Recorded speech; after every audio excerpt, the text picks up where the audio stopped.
За асамс ханаа өдрийн мэнд бишүүлье. Солонгос студийн маань нэвтрүүлгийн хойморт за нэгэн үндэсний зочин Морлин Цатаад байна. Монгол Улсын соёлын тэргүүний ажилтан дуучин Алтан Жаргал ирээд байна. Тэгэхээр манай Солонгос сэтгүүлийн маань санууч үзэгчдэд уншигчдад мэдчил төвшүүлэх. Амархан сайн байцгаана уу? Тавтай сайхан үйлчлэгэж байна уу? За Солонгос сэтгүүлийг уншин суугаа. За мөн энэхүү бичлэгийг үзэн суугаа. Нийт Өр Монголын ахын дүүс та бүхэндээ энэ өдрийн мэндийг хүргье. За ардын дууны Алтан Жаргалыг хайрлаж хүндэлж дуугийн сонсож тайлбардаг олон мянган Өр Монгол фэнүүдийн нэгэн төлөөлөл нь миний үеийн зоож ил да. Тэгэхээр одоо тэднийхээ өмнөөс хамгийн сүүлд тасан саяхан болсон Урмас тэнгэр тоглолтын тухай мэдээлэл амар байна. Уран бүтээлч хүн тэр дундаа үндэсний урлаг за түүчэлж яваа ардын нүүдэлч угсааны энэ уран бүтээлүүдийг одоо дараа хойч үедээ түүчэлэх юм эрхэм үүрэгтэй хариуцлагатай ажил хийж явдаг гэж үздэг. Тэгээ эндээ бас ямар нэгэн алдаа эндэл ямар нэгэн зүйлээр буруутгаж уран бүтээл тэр дундаа энэ үндэсний дуу хоорын нүүдэлч ах уй соёлын энэ сан хөмөргийг бас гажуудуулах уу гэдгээс маш их имиж явдаг. Тэгээд болж игэл жил болгон өшөө олон уран бүтээл хүргэж явах юмсан гэдэг тийм эрхэм зорилготой. Энэ жил Хурмас тэнгэр тоглолт соёлын төвөргөөнөө зохион байгуулсан. Дуучин Батцэцэглэнгийн хамтаар маш амжилттай болж өнгөрсөн. Бид хоёрын одоо яг хослон дуу одоо ардын богино дуунд хосороо дуулах дуунууд их хвчлэн байдаг. Тэгээд эдгээр дуунуудаас бас тэр болгон дуулагддгүү дуунууд за мөн хоршил байж болох үйц за тэртээ цагаас өнөөдрийг хүртэл хамтаараа дуулж яваа ийм дуунуудыг бас сонгоо авч дуулсан. Тэгээд тоглолтоо хоёр хэсгээс бүрдүүлж эхний хэсгийг Монгол Улсын морин хүрийн чуулгатай хамтдаа сайхан зогслоолоо. За хоёр дахь хэсгийг тайз өнгө дэлгэцийн хувьд бас арай өөр шийдлэр авч үзхийг хүссэн. Тэгээд тэрхүү хэмжээгээр бас нэг өөрсдийнхөө одоо зорьсон хэмжээнд хүрч чадаагүй ч гэсэн бас тодорхой хэмжээгээр бас нэлээд амжилттай бий болгосон. За Алтан Жаргал гэхээр өөр монголчуудын хувьд алтан ундгаас сарлаж ярих аргагүй гэж хэлж байна. За тэгэхээр ер нь олон 11 жилээр найрын ширээн дээр дуулсан дуу гэд бараг хэлэгдэхэр болцсон дуугийг зинхэн тайсны урлаг болгоод одоо энэ дуунд жинхэнэ 8 насыг олголоо гэж би өөрөө боддог байхгүй юу. Тэгэхээр энэ дууг дуулах бас тэр түүхнээс сонирхмоор байна. Бүр миний хүүхэд байхын хүсэл. Лаасрангууд дуулжсэн. Алтан ундаг. За энэ дууг дуулж бий болох юмсан да гэдэг. Тэгээ би ер нь бол тэр алтан ундаг дууг бараг л хаасран байдаа. Гэтэ мэдээж тэр хүнийг одоо ингээд хоолой өнгө тооны хувьд бол би хараахан яаж гүйцэхвүлээ. Тэгвэр маш их зүйлийг тэр хүнээс авалж авсан гэх юм уу. Тэр дууны өөрийн тэр найрын ширээний дуу гэж ямар байх хэвтэй юм те. Хүмүүсийг найрлах тийм сайхан сэтгэлдлийг төрүүлэхийн тулд яаж дуулах хэвтэй гэдэг байдлыг бас нэлээдгүйх судлаж өөрсдийн гэрийн найрын одоо энэ хөдөө ахын найранд ер нь бас ямархуу онцлогтойгоор дуулвал илүү зохимжтой гэдэг үүднээс нэлээд их цаг хугацаа орсон юм уу. Тэгээд өстой дуучид огтлцох тийм цаг байсан юм байна. Тэгээд зүүн сүндийн Шилэн голын зүүн сүндийн хин цэвэр цэцэг гэдэг дуучинтай хамтдаа дуулаад хоёулаа энэ алтан ундгыг дуулъя гэдгсэн. Өөртөө гайхаадсан. Би чинь Шилэн голын хүн шүү дээ. Орцсын дууг гэхээр хоёулаа манай Шилэн голын найрын дууг дуулъя гэдэг. Тийм найрын дуу байна гэдэг. Харингүй надаа энэ алтан ундаг дуу өстэй. Яг үнэхээр хоёулаа энийг дуулж чадвал ер нь энэ дуу ер нь яг юм бидний энэ ахуй байдал тэр нь найрын дэг жаягийг одоо утга төгөл дээр харуулж чадах дуу энэ дуу тэр хэдүүлээ энийг л дуулъя хоёлаа энийг л бүтээе гэд. Тэгээ энэ хөгжим бүтдгвэ бүр 3 сар хүлээгээд бараг төвчээр балдарсан дөө. Тэгээд өглөө болгоно л хөгжмийн найруулагч руу за хөгжим болж гин үү гэж асуудаг. Тэгээд их удацсан шүү дээ. 5 сарын дараа би болсон таахгүй.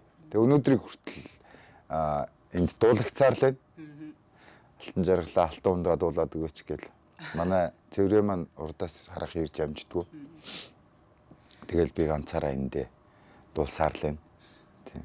За надад нэг цаг үе гэдэг за өөрийнхөө дуу урлагийн стилийг төрүүлдэг гэж боддог байхгүй юу? За жишээ нь нэг үед ресторантоо их урсгал авчихсан бол дараа нь тэгээ pop, hip-hop ч гэдэг юм уу тий. Тэгэхээр одоо хариу ардын дуу болохоор ямар цаг үед хоцрогдно гэж байдгүй юм шиг санагддаг. Гэхдээ за ямар цаг үед зохиогдсон байх гэх юм бас жоохон ингээд өөр ялгагддаг байх л та.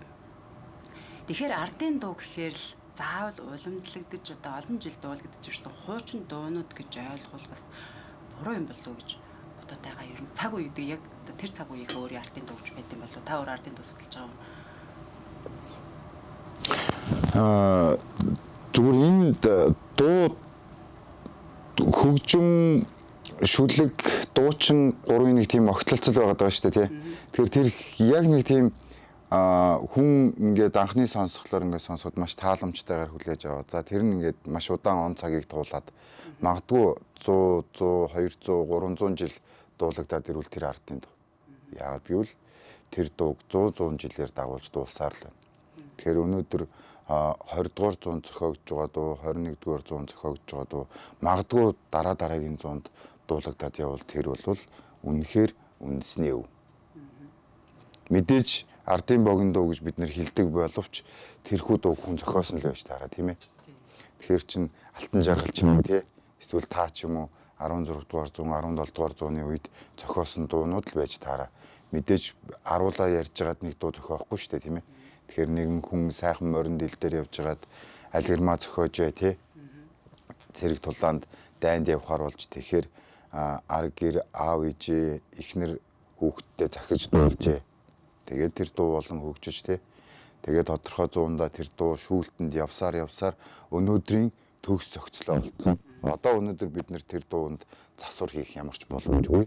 Харин тэр дууг нандинаж өшөө илүү олон түмэнд дэлгэрүүлж хүргэх болж өгвөл зөвхөн нүүдэлчин гэлтгүү өөр босод төвд байна шүү дээ тий. Аз төв дотроо ч гэсэн маш олон улс үндэстэн байна. Тэгэхээр тэр олон улс үндэстэнд хүрэх хийсэн гэдэг тиймэрхүү зорилго байдаг.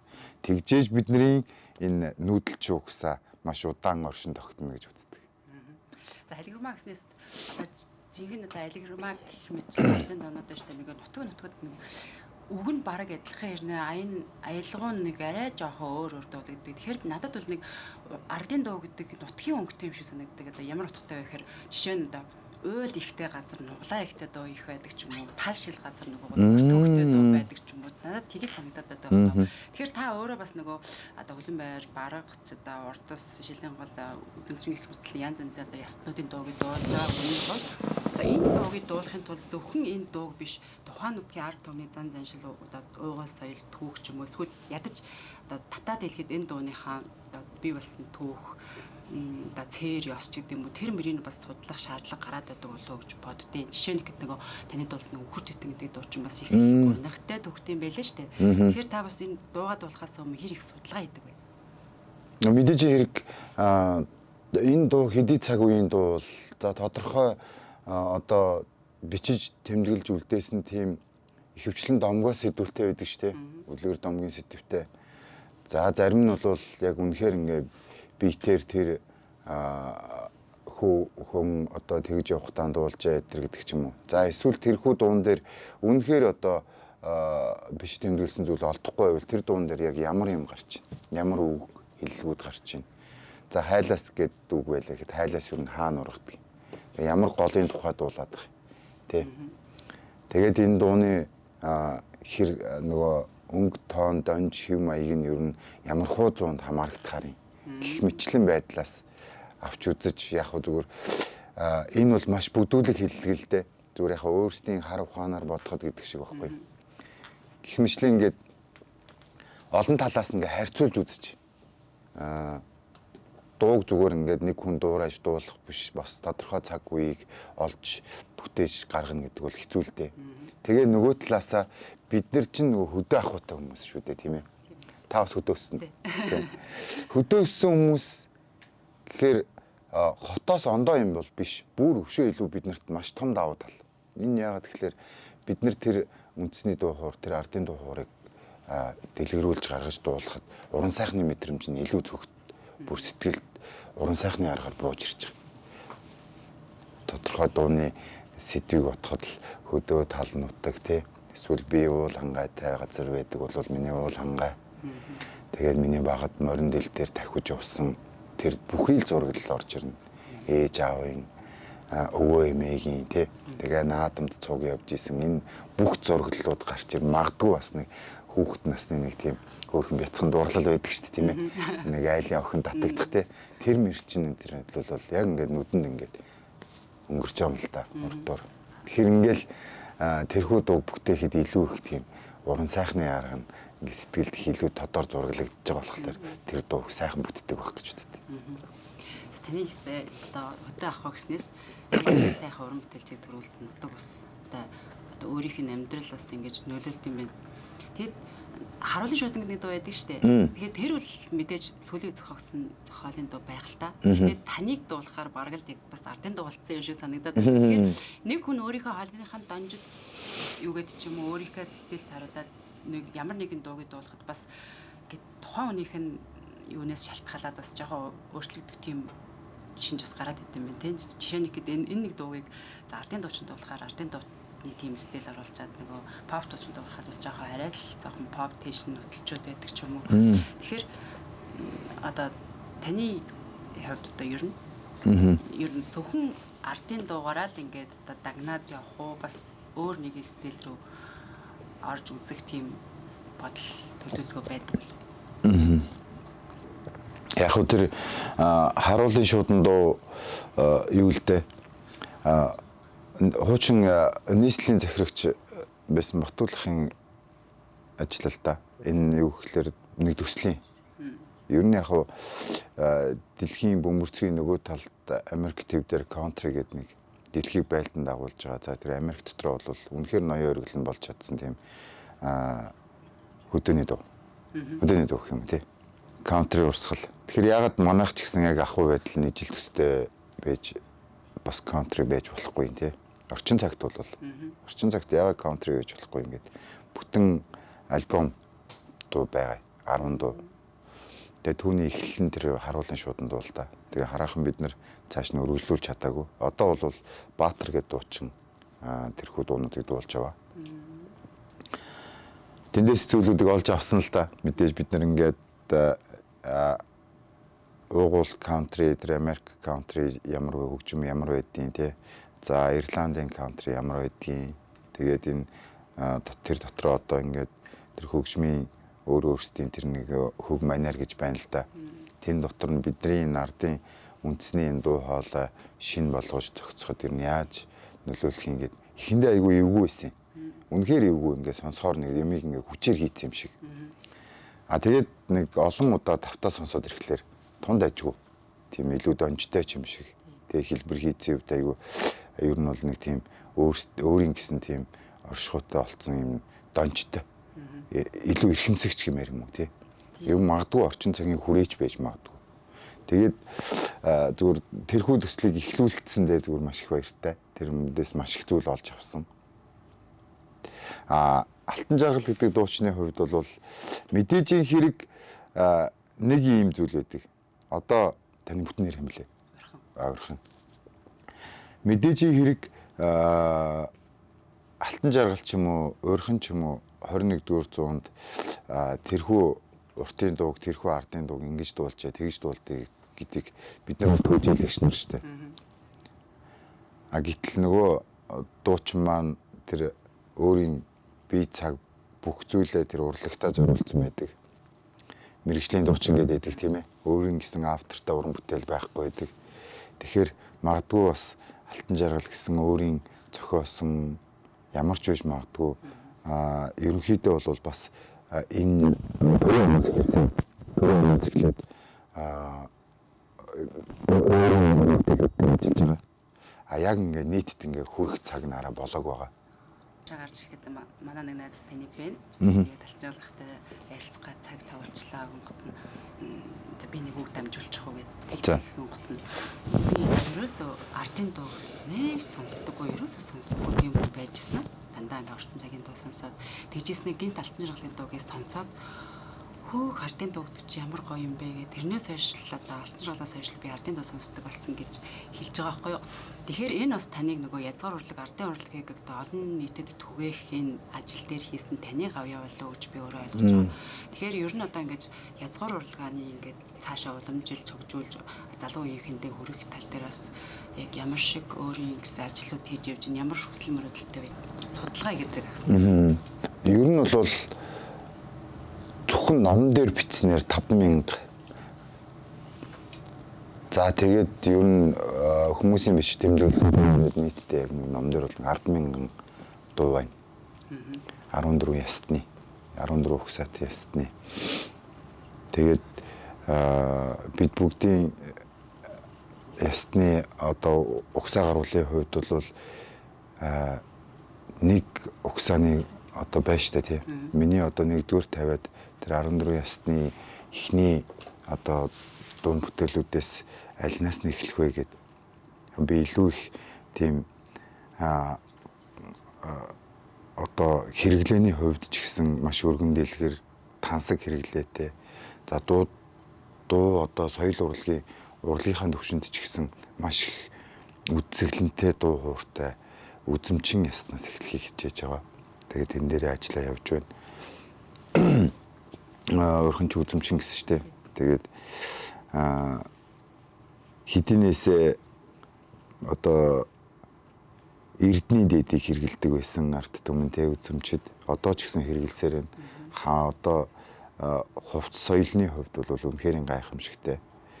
Тэгээд дуу хуурын хувьд яг тэр одоо идэл хэрэглэшгээ үнэхээр бас дэлгэр сайхан дуунуудтай тэр үнэхээр юугаарч зүүрлэшгүй тийм уран тансаг байдаг дуунуудыг сонсохоор чухамхүү тэр уран бүтээлч амьдруулж байгаа уран бүтээлчээс шалтгаална.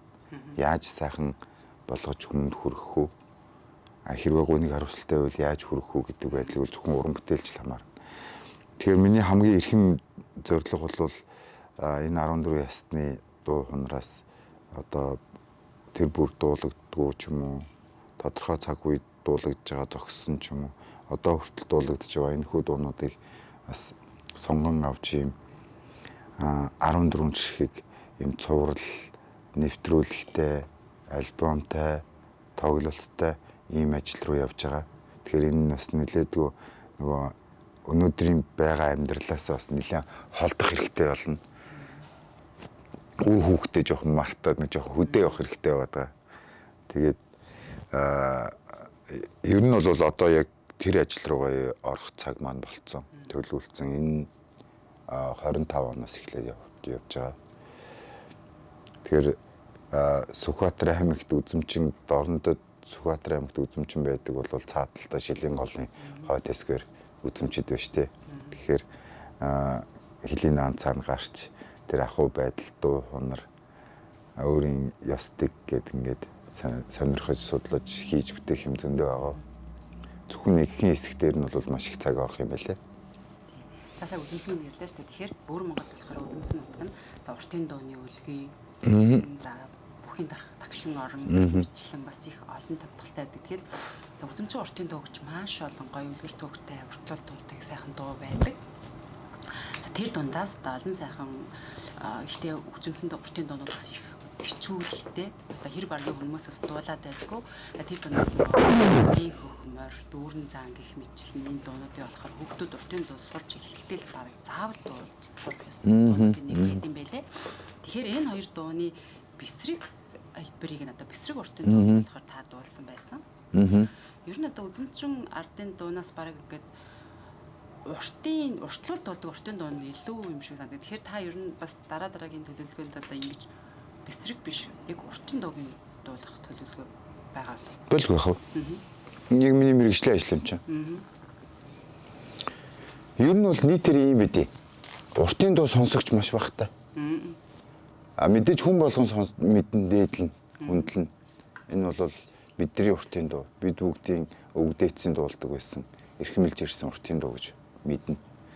Ёс төр төгөлдөр авч үздэг. Тэгтээ өнөөдөр бол бид нар нийт дуулахар хэмжээний биш. Ийм учиртай байжээ гэдэг. Харьцангуй одоо цагт нэг хэсэг бол хүмүүс зүгээр ингээд бэлэгдлийн үүднээ санддаг байсан. Тэр тухайн дуу чинь хэн байх нь хамаагүй. Ямар ч нэг уртын дуу болох хэрэгтэй. Тэгтээ ямарваа нэгэн найр хүндтгэлийн одоо үүднээс авч үзэх юм бол тэрхүү дуунуудыг дуулна гэдэг ингээд бүр дэгчлээд өгсөн байгаа шүү, тэ. Тэрийг бол нэг яг тийм айхтар чиг гормоор нь явдаггүй байсан байх гэж боддгийг. Одоо бол юм өөрчлөгдсөн. Бид нар өөр зөвхөн би гэлтгүү, зөвхөн та гэлтгүү хүн болгон өөрөөсөө мэдээд олж хараад сонсоод авчиж чадчихээн, тий. За би энэ нэг арга хэмжээний ихэд тэрхүү дуу бэлэгдэж дуулуулах хэрэгтэй юм байна гэдэг зүйл бол өөртөө судалж аваад гаргаад энэ дуучнаар дуулуулж энэ их тэр дуугаа их цохимжтой дуулт юм байна гэдэг ч юм уу, тий. Ингээд одоо бол хамаагүй сайхан болцсон байна. Тэгэхээр энэ хэмжээгээрээ бас сонсогч нь нэмэгдэх хэрэгтэй гэж боддог. Тэгэхээр сонсогчоо нэмэхэд бол бид нэр зөвхөн зүгээр яг морин хуур, лимптэй гэдэг ч юм уу, тий. Ингээд энэ бүгд бол хизээс салшгүй үнэхээр төгс цогцлоо. Тэгээ ингэж ээж энэ уртын дууны онцлог гарна. Гэтэл бид нар бас нэг бусдад нэг сонирхолтой байдал үзүүлэхийн тулд уртын дуу гэдэг нь яг юугаар ялгамжтай, тий. Хөгжим дээр нь ямар найруулга хийвэл илүү зөвхөмжтэй гэдэг тал руу нь бас жоохон харж явдаг. Хүний хувьд жоохон электро хөгжим жоохон хослох байх гэж бодож байна. Тийм 14 ясны ардын дуу гиснээс за өвөр Монголд нөгөө авах нар гэж хоёр ястан байдаг штэ. Тэдний болохоор ардын дуу нь ямар вэ гэхээр бусад ястнуудаас манай өвөр Монголд ч гэсэн өөрөөр ялгаадаг цоор дуу гэж байдаг. Тий. Хатан цоор штэ. Зөвхөн хоолоогоороо ер нь морин хүртэл ослтгүй цаанаасаа нөгөө цоордож өгч дуулдаг. Тэгэхээр одоо Монгол улсад бас цоор дууны уламжлалт байгаа бол баруун тал руугаа байдаг. Тэгэхээр тэр үрд дуулагдав. Ер нь гэхдээ цоор гэхээр тэр нөө хоолоогоороо хөгжмөдөх нь илүү үлдсэн. Энд бол тийм байна тий. Тэгээд бид нар ч бас нэг өөрийн гэсэн нэг найрын ихний 3 дуу чинь тэр заавал дээрээ дуу эхлэлтэн дээрээ дуулах хэвээр одоо төгсгөлтөн дээрээ дуулах хэвээр гэж үт юм байлээ шүү дээ. Тэгэхээр тэр таны нөгөө 14 ясны дууны төлөвлөгөөнд орлого яах вэ? Тэр чинь бүр ингэ сонирхол татаад байгаа. Энэ найрын дэг гэж сая ярьлаа шүү дээ. Энэ дээр бас ижил төстэй зүйлүүд байгаа. Одоо энэ борчин гээд энэ Төв аймаг, Дундговь, Дорнговь, Чойр гэдэг ч юм ингээд энэ 4 аймгийн нутаг ингээд дамсан борчин найрын дэг гэж байна. За жоохон баруун тал руугаа Баян Бараат гээд Өрөнгай урд хэсгээр, Дундговын хойд хэсгээр, Төв аймгийн баруун хэсгээр, энэ Булганы урд хэсгээр ингээд Баян Бараат дуу гэдэг илүү шашин тал руугаа дуулагддаг. Шашин номын за илүү жоохон философиологч байж магадгүй. Ер нь жоохон тийм бурхан номын хэлбэрлүүгээ ингээд хөндийсэн. Тэгтээ тэрхүү дуунуудын үг хэлэмжүүд нь маш юм ороороо ингээд чиглэсэн юм шиг мэтэр хурцаар хэлэгддэг ч гэдэг юм уу, те. Ингээд сонирхолтой зүйлүүд, ижил төстэй зүйлүүд бол байгаа. Борчин дуу гэхээр заавал борчин найр гэвэл заавал 3 дуу дуулна. Тэгтээ 3 дууга нэг төрлөг биш. Одоо уртын дуун дээр бадаг гэж ярьдгүй шүү дээ, төрлөг гэж ярьдаг, те. Төрлөг гэж дуулах бол заавал 3 төрлөг дуулна. Тэгээд тэр бид бүгдийн одоо энэ нэг монгол хүмүүний нэг ахс ихсээ тэр ахмад наснаа хүнддэх гэдэг нэг тийм зүйл үл яг тэр найран дотор оршиж байдаг, тий. Ахмадын урдуур дураараа урдуур нь ярьдгүй, урдуур нь гардгүй, төрүүлж ахмад тэр гэрт зочилсон хамгийн өндөр настай хүн үгээ хэлнэ. Түүний ард одоо өөрийн хүндэлж яваа орон зайгаа бүгдийг харж иж сүулт нь төвчээртэй хүлээж сууж иж өөрт нь ирж өнөөдөр дуул, за одоо дуул үгээ хэлэх гэсэн тохиолдолд хэлдэг. Ийм бас нэг юм тэр дотор бас ингээд найрч хэдийгээр найрч гэсэн биднэрт бас нэг юм соёл зааж идэг, тий. Тэгэхээр ингээд бид нар ийм хүндэтгэх гэдэг ийм том соёлыг бол одоо найран дотроос суралцж яваа гэж ойлгодог. Тэгэхээр авах шунд бол тэр найрын дэг бол яг хിവэрэ байгаа л гэж ойлгож явдаг. Тийм. Ер нь авалтгүй тэгээ найрын дэг гэснээс шүү дээ. Одоо бас бидний жоохон байхад нөгөө одоо жил усны найр ч юм уу, урам найр ч юм уу ингээд найр дээр явахаар хүм одоо залуучуудаа байнгын зогсоогоороо тэгээд дуулаад ээждэг араараас нь дуу барыг тасарч болдгоо ингээд шүнжэнгөө дуулаад л тэгэл дуулсан дуу болгоных нараас ахмадууд нь нэг төрж өгдөг нэг төрлөг байдаг шүү дээ. Тэгэхээр тэр ер нь одоо Монгол улсад тэр ирэх бол байлгүй яах вэ? Тэр чинь ер нь яг аймагаараа шүү дээ. Хуучныхаа бүр хушуугаараа. Хушуугаараа яг нэг тийм төрлөгтэй. Тэгээд тэр нь яг тэр төрлөгэнд амцаар л ирсэн. Дуу таслахгүй тулд тэгээд тэр дууг тэр сонсож байгаа хүмүүст их тааламжтай байгаа учраас тэр хүү төрлөгүүдийг хийдэг. Тэгэхээр мэдээж тэр нь зөвхөн уртын дуу дуулсан хүний араас төрлөг биш, бүр сүүлдээ орчин цагтаа бүр богино хэмжээний тийм дуунууд болцсон. Тэгээ богино хэмжээний дуунууд нь тэр дууг дуулахлаар энэ дахиад дуул гэж төрлөг ирж гин гэж хүлээж авдаг болсон. Тийм байгаа. Тэр чи одоогоор бас дуулагцаар л байна. Харин тийм. Яг чухамдаа одооний 20 наснууд яг тэрийг бол мэдхүүгүй юу гэдэг л байна. Гэхдээ тэр бол одоо их надад бол гоё санагддаг шүү дээ. Тэгээд за ядаж нөгөө дуулаад одоо ингээл бид нар шиг ингээл яаж хах чинь хүмүүс дуулаад авсан гут нь за одоо ихтлээ гэхэд нэг хундаа өргөж идэг за чамайг дуулсан гэдэг би үнэлээд байгаа ч мэддэгдэхгүй сонссон ч мэддэгдэхгүй сонсоогүй ч мэддэгдэхгүй хүмүүс хоорондоо ярьж л байдаг. Тэгэхээр тэр найрын дэг зураг болохоор за би чамайг дуугаа өргөсөн гэдэгт би ч юм үнэлээд байгаа шүү. Энэ дуус би сонссон шүү гэдгээ бас мэдрүүлсэн юм шиг санагддаг байхгүй. Тэгэхээр энэ бас нэг ардын одоо язгуур урлагийн маань уламжлал авах хэрэгтэй юм байна гэж боддог. Дээр нь бас тэрхүү дуунууд дээр гарч идэг. Өнөөдөр бид нэг тийм үг хэлний хэрэглээ айгу богиносоод байгаа үст те. Энэ одоо хоёлаа ингээ яриа сууж идэл айгу гэдэг үг айгу нэлээд олон давтагдж байгаас те. Энэ амар үг гэхгүй те. Аймаар айгу өтер гэдэг үгнүүд чинь уг нь уулга алдахтаа хүн тэр болгон хэлэх ёсгүй үгнүүд байхгүй. Одоо бол зөндөө зүгээр ингээ энгийн хэрэглэн дотор би өстө айгу гоё гэд. Тэр нь яг ямар гоё юм те. Би өстө бүр амар юм ярих уу гэл. Эсвэл бүр амар гоё юм гэд. Тэгэхээр ингээ авцалтахгүй байгаа те. Ингэж явсаар байтал бид нэр тэр нөгөө үнэхээр сонин сайхан гоё юм олж харлаа гэдэг тэр үг байх болж байгаа байхгүй. Амар гоё юм гэдэг үгээр давчлаа ичж байгаа байхгүй. Тэгэхээр энэ маш аюултай. Тэгэхээр тэр болгон одоо ингээл ардын богино дуун дээр, уртын дуун дээр ингээд хэрэглэнээс гарцсан үгнүүд байдаг тий. Өдөр тутмын хэрэглэнээс. За ер нь энэ ямар үг юм болоо гэд сонирхож хаймаар санагдтал тий. Тэгээ эргүүлээ бид нар чинь нөгөө тол бичгтэйгээд найзалдаг шүү дээ. Үгээ хайгаад тий. Тэгэхээр чи эн чинь бол нэг талтай бас жоохон эмгэнэлтэй байхгүй. Ийм хоёр дахьч, гурав дахьч ийм дэлхийн нийтийн хилнүүд их хилүүд биш үү? Улс үндэстэнтэй ингээд улс үндэстний хилтэй ингээд гутгалтахаараа тэр үндэстний хилүүд нь цөөрөд байгаа байхгүй. Өдөр тутмын хэрэглээндээ багасаад. Тэгэхээр бид нөгөө уламжлалаа ингээ хадгалах гад байдаг тий. Ёс соёлоо ингээ хүндэтгэх гээд байдаг. Тэгтэл нөгөө хил нь ингээд нэг жоохон багасаад ахаар хэрэглээний хил нь багасаад ахаар өөрөө бодож эхлэв шүү дээ зүйлдээ тий. Өөрхөн хоёлаа ер нь түрүүн хитэн удаа аймаар гэж ярьсан бай. Гэхдээ энэ бол гэхдээ хоёлаа төгжөлтэй санагдаж байгаа ч гэсэн нийт бол эмгэнэлтэй аймаар. Өстой жинхэнэ аймаар гэдэг үг чинь орж. Тэр өнөөдөр ялгаар энд ч гэсэн нөгөө өргөн дэлгэр ингээд сайхан ярьдаг үгнүүд маань байхгүй болж байгаа. Хомигдаад л байж байгаа чинь заавал үгүй энийг хэрэгэлдэггүй шүү дээ. За энийг л хэрэглэх ёстой. Манай сэтгүүлчнэр одоо найруулагчнэр хүртэл тэгэж ярьдаг. Энэ үг хэрэглэгддэггүй, энийг хэрэглээд юм баха. Энэгээр орлуулчих гээд. Байнга хэрэглээд байдаг юм гэдэг үгээл уг нь тэрнтэй ойролцоо удахтай жоохон өөр ялгаатай тийм үгнүүд зөндөө байгаа шүү дээ. Их чинь хэрэгэл зурсан үгээл хэрэглээд байгаа. Би чинь бол их нэртэй л хэлдэг ирэл. Ханаа энэ бид нар чинь нэг мундаг хэл соёлтой гэдэл солиородсэн чинь энэ өвөр монголчууд бүр ингээд үг хэлийг яг ингээд гоё хадгалаа явж байна. Тэгээд монгол хүчиг гэдэг чинь өөрөө галиг дуудлагатай шүү дээ. Өөрийн гэсэн. Энэ галиг дуудлагаар хэвээр яг үнэхээр үг хэрэглээ нь яг өргөн утгаар нь авч явд юм байна. Бид нар бол зүгээр ингээд кирилл болгож холиод ингээд гутгаад одоо бол утгаа алдчихж байгаа юм байна шүү дээ жинкнээсээ гэж ярьдаг байхгүй. Тэгээ одоо өнөөдөр ингээд дунд сургуулийн юунд монгол хүчиг орж байгаа. Монгол хүчиг ороод бидний хүүхдүүд байхад үтсэн байдаг монгол хүчиг одоо өөрчлөгдөн гэж байх ёсгүй тийм ээ. Тийм шүү дээ. Зөндөө өөрчлөгдсөн. Би өөрөө ойлгох болсон. Тэгээд минийхөө энэ үг нь ингээд үгийн дунд ордог би ч ийм штэ гэдгсэн чинь ингэ заагаагүй штэ гэдэг ингээд өөр болсон.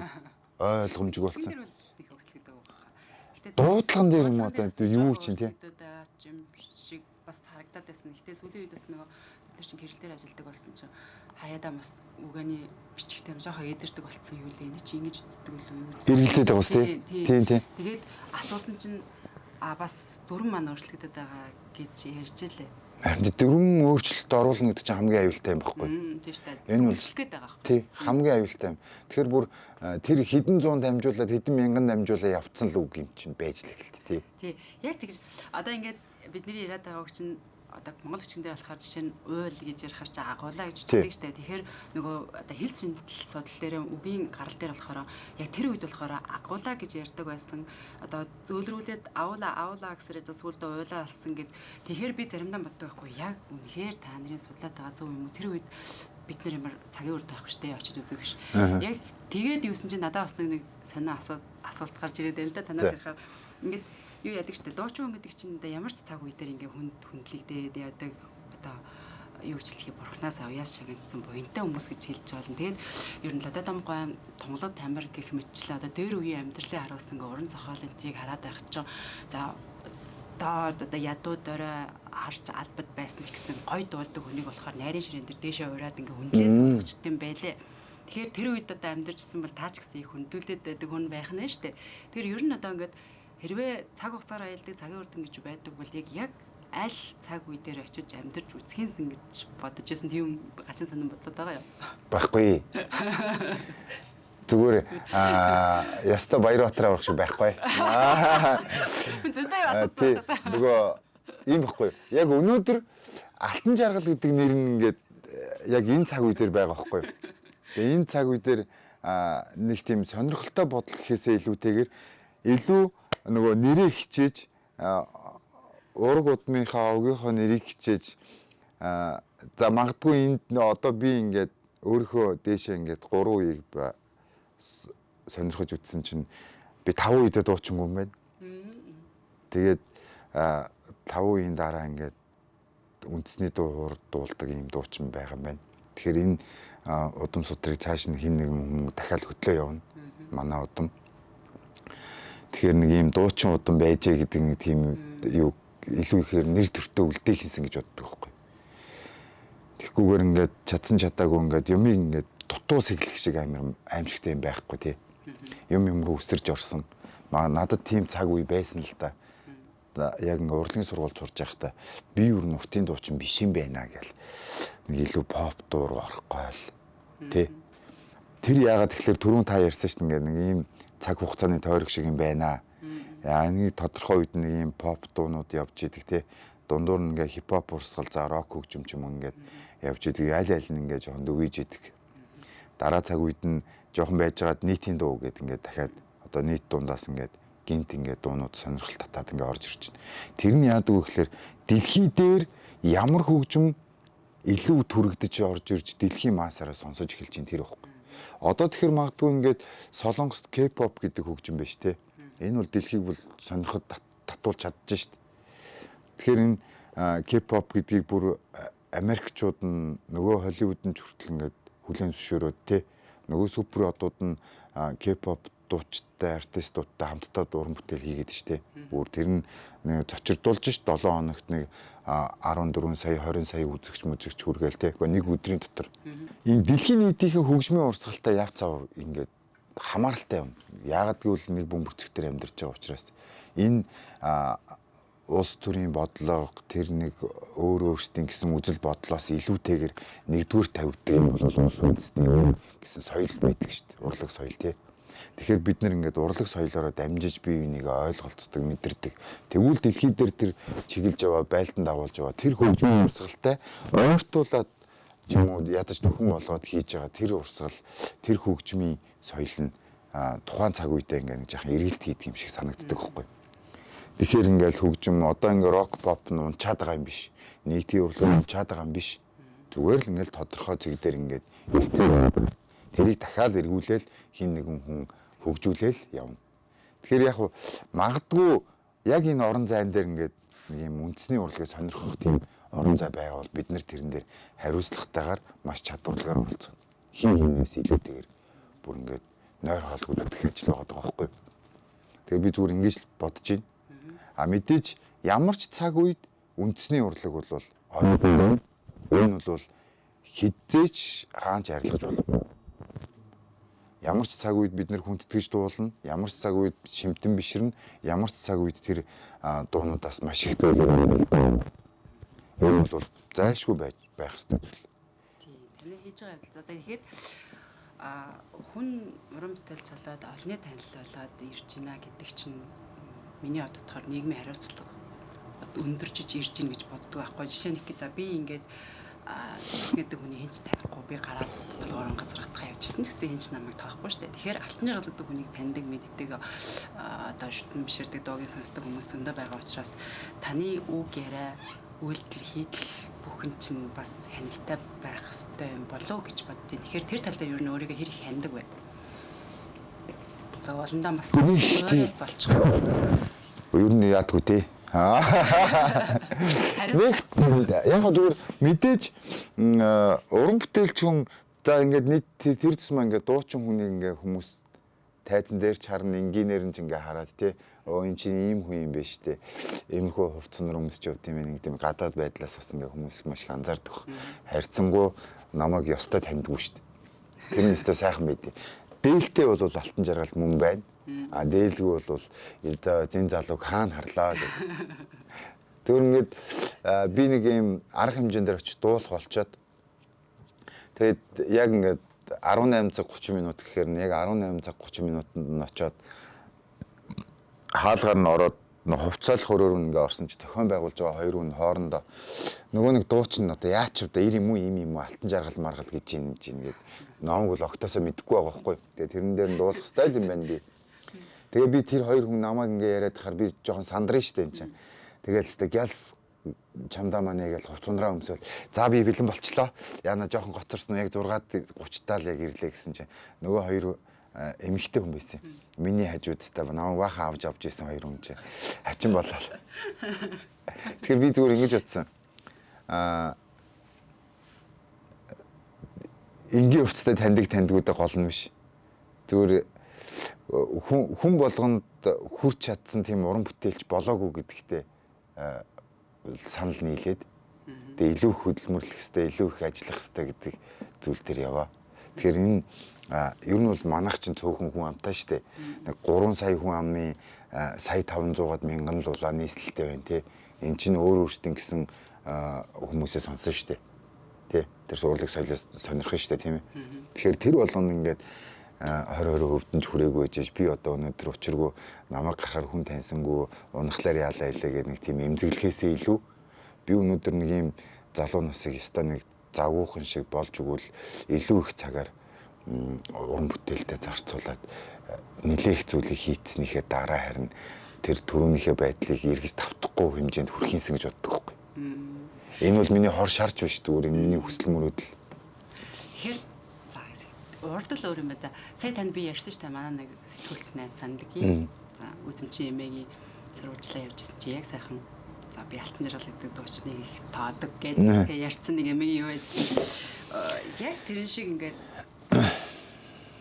зөвхөн тэр эмээнэр ч биш ер нь одоо нас насны үе үеийн хүмүүс бас алтан жаргал ирж өөрийн хувь хүний тайлан тоглолтоо хийгээсэ гэсэн хүсэлт хүлээлттэй хүмүүс өөр Монголд их байдаг. Тэгэхээр за тэрхүү өмнөөс ер нь хизээ тийшээ чи тоолдоо их вэ? Тэм төлөвлөгөө байгаа юу гэд асууж байгаа. Байлгүй байгаад надад 2 жил болж шít. Тэгээд мэдгүй яагаад ч юм эхлэх он цаг ямар хүмүүстэй хамтрах гэдэг нь чухал юм болов гэж бодсон. Тэгээд одоогийн байдлаар зүгээр ярилцаал явж байна. Ярилцаад явхаас өөр цаашаа илүү гарч чадахгүй байна. Яагаад гэвэл өнөөдөр бид нэг дуун соёлтой хүмүүс те яа би энэ дээр очиж сайхан мэдчлээ дуу хуураараа амар мэндэ мэдчих болтгүй. Мэдхгүй одоо юунаас болоод ингээд зогсчод байг бол үнэндээ бол яг ингээд гайхаад хүлээгээд байж байна. Болдог болвол энэ телевизийг үзэж суугаа за энэ нэвтрүүлгийг энийг сонсоод уншаад ч юм уу сууж байгаа соёл урлагийн салбарын хүмүүсийн хувьд энэ дээр бас нэг жоохон анхаарал өгөөсэй гэж хүсэж байна. Соёлын ийм урлаг соёлын солилцоо хэдийн нэсэ байж л байсан. Бие биендээ урлаг соёл танилцуулаад тоглолт төр уран бүтээлч нар нь дэлгэр сайхан явдаг л байсан. Өнөөдөр яагаад ингээд тодорхойгүй хугацаагаар ингээд зогсож байгааг бол хүлээгэл байж байна. За урлаг соёлын солилцоо гэснээс битэд энэ удааны зорилго маань болохоор бас нэг Хятад Монгол хоёр улсын хооронд диплом харилцаа тогтоосны 75 жил маань тохиож байгаа. За тэгээд ер нь диплом харилцааны одоо хоёр орны ард иргэдийн найрсаг харилцаа гэж ярих юм бол одоо ард түмэнд илүү хүрдгээрээ соёл урлаг бас илүү их хөв нэмэр оруулалт юм болов боддог. Тэгэхээр энэ тал дээр бас одоо алтан жаргалаас гэдэг уран бүтээлчээсээ диплом харилцаа тогтоосны 75 жилийн зориулсан мэдчиллийн үг ч юм уу эсвэл ард түмэнд зориулж хүсэж байна. Би бас 75 жилийн хүрээнд соёлын арга хэмжээнүүд бүтэн нэг сарын турш явагдлаа шүү дээ сая. Тэгээ хаалтын арга хэмжээнд дээр очиж оролцсон. Дуугараар 15-ны сард дуу. 15-ны сар чинь нөгөө түрүүний ярьснаар 2 аяттай шүү дээ. Өөр Монголд нэг 15-ны сар байна. Халахад нэг 15-ны сар байна тий. Тэгээ 2 аяар нь дуулсан тэрхүү дуугаар бас мэдчлээ төвшүүлж оролцсон. Соёлын харилцаа энэ их үнэт зүйлийг тогтоогоод бие биендээ урлаг соёлоо сурталчлаа 75 жилийн өр үзжээ. Тэгээд энэ бол өшөө цаашаа маш өргөн дэлгэр үргэлжлэнэ гэдэг нь бол угаасаа тодорхой тий. Тэгэхээр Хятад улс за Монгол улсын соёлын харилцаа тогтоосны одоо 75 жилийн баярын мэндийг хүргэе. За энэ хүрээнд маш их зүйлүүд хийгдсэн. Соёл урлагийн салбар гэх юм бол маш өргөн шүү дээ тийм ээ. За тэр нь дуу хоор гэхээсээ илүүтэйгээр дэлгэцийн бүтээлүүд, тайзны бүтээлүүд, за тэгээд тэр бит бус өв тэр олон зуунд амниулж ирсэн бид нар ингээд бусад улс үндэснээс ялгардаг тэр гайхамшиг тэр музейн бүтээлүүд гээд ингээд маш их зүйлүүдийг зөвхөн миний олж харснаар бол тэр зүйлүүдээр ингээд бахархаад ийм зүйлийг хоёр улс хамтдаа бүтээжээ гэд ингээд багтаад сууж яхад бол сайхан л байлээ. Тэгээд тэр бүгдийг би бас маш анхааралтай ер нь энэ соёлын харилцааны ойн хүрээнд яг юу болсон юм бэ гэд яг миний тэр оролцдог хэсэг дээр бол тэр музик урт илүүтэйгээр тавьж илээ. Тэгээд тэр тайз дэлгэцийн бүтээлүүдийг маш юугаар тодорхой одоо иймэрхүү том зүйлүүдийг бүтээжээ гэж ярьж байна лээ, тайлгнаж илээ. Тэгээд эдрийг хараа суухад бол үнэхээр сайхан байлээ. Яагаад гэвэл одоо Хятад улс гэдэг чинь маш том гүрэн шүү дээ, тий. Гүрний соёл гэдэг бол маш олон үндэстэн байгаа. Олон үндэстний соёл гэдэг бол яндшгүй шүү дээ, тий. Тэгэхээр энийг бас ингээ хараад байж хахад том гүрэн бол үнэхээр дагуу том юм аа л гэж харж байлаа. Цаг зав гаргаж бидний урилгыг хүлээж аваад ярилцсан өгсөн танаас баярлалаа. Тэгээд дараа бас уран бүтээлийн өндөр амжилтыг хүсье. За, гэлалаа. Та бүхэндээ бас ажлын амжилт хүсье. За, урьсын худалд маш их баярлалаа. Би ерөөсөө анх удаа л ингэж ярьслаа өгч шүү дээ. Тийм үү. Үүнд Өвөр Монголын радио тестгүүл радиод одоо би өмнө нь бол намайг мэдгүй нөө яста тоосонд баярлалаа гэдэг шиг. Барин өөрөө бодлоос өгсөн. За баярлалаа та бүхэндээ. Гэлалаа. Ер нь Өвөр Монголд өөрийнхөө юугийг бол жоохон буруу ойлголттой байгаа юм байна. Очихаар шүү хүмүүс бүгд танд нэр ингэсэн юм байна штэ. Бас манай аз ингэсэн аахгүй юу? За царайны баясгалантай, нүүрний баясгалантай дуулдаг гэдэг. Дотор нь давхамгүй байлээ гэж. Тэгэхээр нөгөө яг адилхан хоёр дуу дуулж байгаа хүнийг байна штэ. Зүгээр дуулж байгаа хүн болоод нүүрний баясгалантай дуулж байгаа хүнийг тэр хүнд сонсож байгаа хүнд өгөх энерги нь за илүү хүчтэй эерэг байд юм байна. Тэгээд ер нь миний сонирхоод байгаа юм болохоор та ер нь тайзны соёл гэж зориулж ингэж нэмсгэлж ясаар байгаа юм болчихвол эсвэл ер нь төрөлхийн юм нэмсгэлсэн зэрэг. Төрөлхийн нэмсгэлдэг бол биш шүү. Бид нар хүнд чинь гоо зүүх мэдрэмж өгөх ёстой шүү дээ. Тий. Гоо зүүх мэдрэмж гэдэг нь зүгээр ингээд шанал ч юм уу гашуудалтай дууг юу яж болохгүй шүү дээ. Үгүй. Яг тэр дүрд нь ороод ингээд юм хямраад дуулах хэрэггүй л байхгүй. Ямар ч нөхцөлд юм жижигхэн гэрэл гийжлээдэг байхгүй. Тэр гэрлийг л би тусах гэж оролдож байгаа байхгүй. Тэгэхээр чи энийг хэлстэй сайхан байх хэвээр. Энд гэхдээ манай эмээгийн үг л дээ.